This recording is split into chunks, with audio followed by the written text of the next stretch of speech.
اعلیٰ حضرت بریلوی رحمۃ اللہ تعالیٰ نے لوگوں کی تربیت فرمائی، اور آپ فتاوی رضویہ میں اس مضمون کو بیان کرتے ترمذی شریف کی وہ حدیث نقل کرتے ہیں۔ آپ فرماتے ہیں مسلمانوں اس حدیث کو یاد کر لو، اگر تم اسے یاد کرو گے تو مضبوط ہو جاؤ گے۔ حدیث کیا ہے؟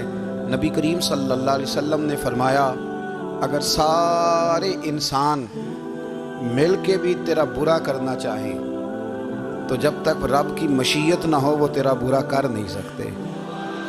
اور حضور صلی اللہ علیہ وسلم نے فرمایا، اگر سارے انسان مل کے تیرا بھلا کرنا چاہیں تو جب تک رب کی رضا نہ ہو تیرا بھلا ہو نہیں سکتا۔ تو اعلیٰ حضرت فرماتے ہیں اس چیز کو ذہن میں بٹھاؤ، مسلمانوں اپنا رجوع اپنے رب رسول کی طرف مضبوط کرو۔ یہ کیا بات ہو گئی کہ میں اس سے بھی ڈر رہا ہوں، میں اس سے بھی ڈر رہا ہوں، وہ بھی میرے پیچھے لگ گیا۔ فاضل بریلوی رحمۃ اللہ علیہ ان چیزوں سے منع فرماتے تھے۔ وہ کہتے تھے یہ توہمات ہیں، اوہام پرستی ہے، ہمیں ان چیزوں سے ہمیشہ بچنا ہے، اپنی آنے والی نسلوں کو بچانا ہے۔ اور فرمایا کرتے تھے رب کی رضا پہ جو راضی رہتا ہے اللہ اسے سکون والی زندگی عطا فرماتا ہے۔ ہمارے ہاں لوگ پوچھتے ہیں طبیعت کیسی ہے، لیکن یو پی میں، سی پی میں، لکھنؤ میں پوچھا جاتا ہے کہ کیا شکایت ہے آپ کو؟ کہتے ہیں یہ سر درد کی شکایت ہے۔ یہ اردو کا ایک محاورہ ہے۔ جناب کیا شکایت ہے؟ کہتے ہیں جی مجھے کمر درد کی شکایت ہے۔ پھر پوچھنے والے پوچھتے ہیں کہ جناب اس شکایت کا کیا بنا؟ تو صدر الشریعہ مولانا امجد علی صاحب اعظمی رحمۃ اللہ علیہ فرماتے ہیں اعلیٰ حضرت کو بخار تھا تو میں حاضر ہوا، تو میں نے کہا حضور شکایت کا کیا بنا؟ کہنے لگے مولانا پڑھے لکھے ہو کے تو ایسی باتیں نہ کرو، شکایت کس سے کرنی ہے؟ رب نے جس حال میں رکھا ہے بڑا ہی اچھا رکھا ہوا ہے۔ شکایت کا کیا معنی ہوا؟ اللہ نے جہاں سمجھا مناسب اس نے ہمیں رکھا ہے، شکایت کیا ہوتی ہے؟ مجھے کسی سے شکایت نہیں۔ فرمایا کرتے تھے الحمدللہ مجھے سر درد بھی ہوتا ہے اور بخار بھی ہوتا ہے اور میں بڑا خوش ہوں۔ یہ وہ والی بیماریاں ہیں، یہ وہ امراض ہیں جو نبیوں کے قدم بھی چومنے آیا کرتے تھے۔ میں خوش بخت ہوں کہ وہ امراض جو انبیاء کے پاس آتے تھے، سر درد اور بخار، وہ مجھے لگتے ہیں۔ اپنی زندگی کو رضا والی زندگی بنایا۔ یقین بڑا کامل تھا میرے اعلیٰ حضرت کا۔ امام غزالی نے حدیث لکھی ہے، نبی کریم صلی اللہ علیہ وسلم نے فرمایا ہے یقین اس طرح سیکھا کرو جس طرح تم قرآن سیکھتے ہو۔ آج میرے دور کا سب سے بڑا مسئلہ یقین کی کمزوری ہے۔ مسلمان کچی پکی سوچیں سوچتا ہے، کمزور کمزور جملے بولتا ہے، اس کو دنیا داروں کے وعدوں پر اعتماد جلدی ہوتا ہے، لیکن معاذ اللہ اللہ رسول کے وعدوں کے بارے میں یہ کئی دفعہ شکوک کا شکار ہوتا ہے۔ اسے سمجھنا چاہیے۔ فاضل بریلوی ایک پختہ یقین والی شخصیت تھی، پختہ یقین والی۔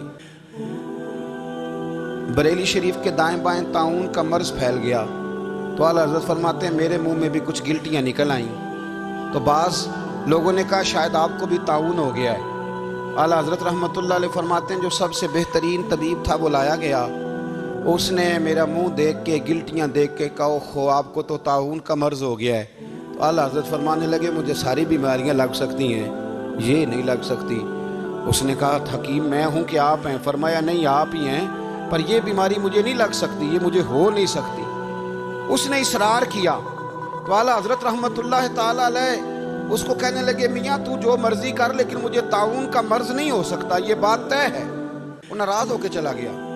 اب طاعون کی جو گلٹیاں ہوتی تھی نا وہ بڑے بڑے مہینوں نہیں جاتی تھی، تکلیف رہتی تھی۔ اعلیٰ حضرت کہتے ہیں میں نے اسی رات نا تھوڑی سی کالی مرچوں کا سفوف بنایا اور مسواک میں رکھ کے جب منہ کے اندر چھڑکا تو تھوڑا سا خون نکلا اور میرا منہ بالکل ٹھیک ہو گیا۔ سویرے میں نے کہا بلاؤ نا اپنے حکیم کو جو کہتا تھا طاعون ہو گیا ہے۔ تو لوگ کہنے لگے حضور آپ کو ویسے کیسے پتا تھا طاعون نہیں ہے؟ فرمانے لگے پتہ اس طرح تھا کہ اللہ کے رسول صلی اللہ علیہ وسلم نے ایک دعا ارشاد فرمائی ہے، فرمایا کسی مریض کو دیکھ کے پڑھ لو الحمدللہ الذی مما ابتلاک بہ وفضلنی علی کثیر ممن خلق تفضیلا۔ حضور نے فرمایا کسی بیمار کو دیکھ کے، مصیبت والے کو دیکھ کے یہ دعا پڑھو، تم اس مصیبت میں شکار نہیں ہوں گے۔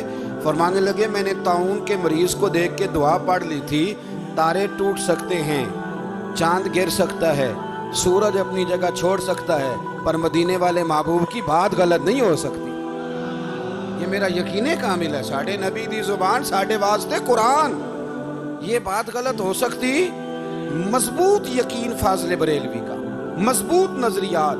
اعلیٰ حضرت رحمت اللہ تعالی علیہ سے کسی نے کہا آپ کس طرح کے مومن ہیں، کس طرح کے مومن ہیں؟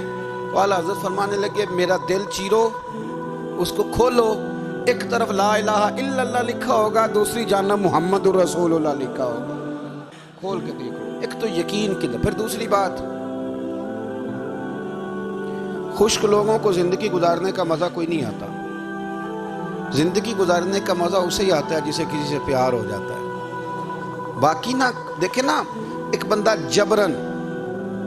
جبرن ایک شخص بچے پالتا ہے، وہ کہتا ہے یہ میرے لیے کیا مصیبت ہے 5 بچے، اور ایک شخص کو بچوں سے پیار ہو جاتا ہے، وہ جوان بھی ہے، خوبصورت بھی ہے، پر عید پہ کپڑے نہیں خریدتا، بیوی سے کہتا ہے میں پرانی پہن لوں گا پر بچوں کو نہیں لے دے۔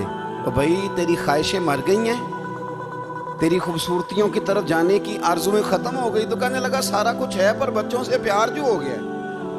اعلیٰ حضرت رحمت اللہ علیہ بہت بڑے فلسفی تھے، منطقی تھے، بہت بڑے سائنسدان تھے۔ یہاں بڑا سنجیدہ اجتماع ہے، میں بڑی خاص بات کرنے لگا ہوں۔ سارے سائنسدان کہتے ہیں زمین گھومتی ہے، اعلیٰ حضرت نے اتنی موٹی کتاب لکھی ہے زمین ساکن ہے۔ فرماتے تھے ہم جیسے مرضی سائنسدان کہیں گے آپ نے دلائل دی ہیں۔ آپ فرماتے ہیں جب نبی کریم علیہ السلام کی حدیث مسلم شریف میں موجود ہے کہ جب اللہ نے زمین کو پیدا کیا زمین کانپنے لگی تو اللہ نے پہاڑوں کو میخیں بنا کے قلعے بنا کے اندر لگا دیا تو زمین ٹھہر گئی۔ فرمانے لگے جب مصطفیٰ کریم نے کہہ دیا ٹھہر گئی ہے تو سارے سائنسدان بھی کہیں تو ہم ماننے کو تیار نہیں کہ گھومتی ہے۔ انہوں نے دلائل دیے۔ وہ ہمیں نہ روز کہہ دیتا ہے ڈاکٹر آپ کی طبیعت خراب ہے، کھانسی ہے، گھر میں کسی اور کو تو نہیں؟ ہاں جی ہے جی، وہ کہتے اسی کی وجہ سے ہو گئی ہے۔ او خدا کے بندے، نبی کریم علیہ السلام نے فرمایا بیماری متعدی نہیں ہوتی، ایک سے دوسرے کو نہیں لگتی۔ اور بڑے سادے انداز میں مسلم کی حدیث ہے، ایک صحابی نے کہا یا رسول اللہ میرے اونٹ کو اس اونٹ سے خارش پڑ گئی ہے، تو اللہ کے رسول فرمانے لگے تیرے اونٹ کو تو اس سے پڑی ہے تو اس کو کہاں سے پڑی تھی؟ کہنے لگا جی وہ تو قدرتی معاملہ ہے، تو حضور فرمانے لگے یہ بھی قدرتی معاملہ ہے۔ اب ہمیں جو مرضی، اعلیٰ حضرت کے زمانے میں لوگوں نے کہا کشش ثقل ہے، زمین اپنی طرف چیزوں کو کھینچتی ہے، دلیل کیا ہے؟ وہ کہنے لگے جی سیب گرتا ہے تو زمین پہ، آم گرتا ہے درخت سے تو زمین پہ، امرود گرتا ہے تو انار گرتا ہے تو زمین میں کشش ہے، کھینچ لیتی ہے۔ اعلیٰ حضرت فرمانے لگے شاباش، سائنسدان جو کہیں گے ہم مانیں گے۔ فرمانے لگے زمین نے آدھا کلو کا سیب کھینچ لیا ہے، 1.5 پاؤ کا انار کھینچ لیا ہے، پر ہم نے غبارے میں 1.5 چھٹانگ ہوا بھر دیا، وہ تو زمین سے کھینچا نہیں گیا۔ یہ کس قسم کی کش سے ثقل ہے؟ یہ ابھی 2 سال پہلے ڈاکٹر عبدالقدیر خان کا مضمون چھپا تھا روزنامہ جنگ میں۔ وہ کہتا ہے مجھے وہ مولوی چاہیے تھا جس کے پاس قرآن حدیث بھی ہو اور سائنس کے علوم بھی ہوں۔ کہتا میں نے زمانے کے دروازے کھٹکھٹائے، پھر میں پہنچا بریلی کے امام کے پاس، اور کہتا ہے وہاں جا کے نہ میں ٹھہر گیا ہوں، اس لیے کہ مجھے قرآن و سنت کا نور بھی ملا ہے اور مجھے سائنس کے رموز بھی ملے ہیں۔ یہ واحد شخص ہے جو دین کو سائنس کا پابند نہیں کرتا بلکہ سائنس کو مدینے والے کا غلام بناتا ہے، مدینے والے کا غلام بناتا ہے۔ اعلیٰ حضرت فرمانے لگے عجیب فلسفہ ہے نا جی، آم کھینچ لیا اس نے، سیب کھینچ لیا، امرود کھینچ لیا، پر اس سے 1.5 چھٹانگ والا غبارہ۔ تو لوگوں نے کہا حضور پھر مسئلہ کیا ہے؟ آپ فرمانے لگے مسئلہ یہ ہے کہ ہر چیز اپنی اصل کی طرف لوٹ جاتی ہے، ہر چیز اپنی، سیب امرود انار زمین سے پیدا ہوتے ہیں تو زمین پہ گرتے ہیں، ہوا کی اصل اوپر ہے، اس لیے جب غبارے میں ہوا بھریں گے تو ہوا اس کو اوپر لے جائے گی۔ ہاں جب اس سے ہوا نکل جائے گی تو پھر غبارہ جو جس کی اصل ہوتی ہے ادھر لوٹ جاتا ہے۔ انسان مٹی سے بنا ہے تو جاتا کہاں ہے؟ مٹی نہتے مٹی رہنا ہی ایویں کا دی بلے بلے، آج مٹی دے اتے بندیا تے کل مٹی دے تھلے۔ تو اعلیٰ حضرت رحمت اللہ تعالی علیہ نے نا اپنے سارے علوم کو نبی پاک کا غلام بنا دیا۔ آپ فرمایا کرتے تھے آج لے ان کی پناہ، آج مدد مانگ ان سے، کل نہ مانیں گے قیامت میں اگر مان گیا۔